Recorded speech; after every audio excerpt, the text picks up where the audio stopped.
जरांगे पाटलांचं आंदोलन एक अभूतपूर्व आंदोलन आहे. आज लाखोच्या संख्येने लोक चालतायत त्यांच्याबरोबर. एक इच्छा आहे, भावना आहे, अपेक्षा आहे सरकारकडून आणि आरक्षण मिळावं ही भावना आहे. साहजिकपणे जो गरीब युवक आहे त्याला जीवनामध्ये काहीतरी मिळावं, आनंद निर्माण व्हावा यासाठी ही चाललेली धडपड आहे. मला वाटतं की सरकार त्या बाबतीत गंभीरपणे विचार करील, न्याय देईल. केंद्र सरकार ज्यावेळेस आपल्या राज्य सरकार समवेत केंद्र सरकार आहे, केंद्र सरकारच्या हातामध्ये बरंच काही आहे, ते करू शकतात असं आम्हाला वाटतंय.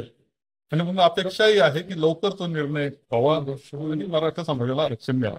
आणि मागण्या मान्य झालेल्या आहेत. मोफत शिक्षण पीजी पर्यंत मराठा समाजाच्या मुलांना द्यावं अशी सुद्धा एक मागणी त्यांनी केली. याच्यामध्ये काय आहे की मोफत शिक्षण हे त्यापेक्षा आरक्षण हे महत्वाचं आहे. आरक्षण मिळालं पाहिजे, कोणाच्याही आरक्षणाला दुसऱ्या धक्का न लावता आरक्षण मिळालं पाहिजे आणि ते देणं शक्य आहे केंद्र सरकारने मनावर घेतलं तर. राज्य सरकारचं आता आपण पाहतो की राज्य सरकारची जी सर्व प्रमुख आहे मंडळी त्यांचं केंद्र सरकारशी एक चांगले संबंध सुद्धा आहेत. माननीय पंतप्रधानांना हा विषय माहिती आहे, त्यामुळे गांभीर्यपूर्वक त्यामध्ये निर्णय व्हावा. साहजिकपणे अपेक्षा आहे की ठरवलं तर होऊ शकतं. आपल्याला माहिती आहे ठरवलं तर मुमकिन आहे, केलं पाहिजे.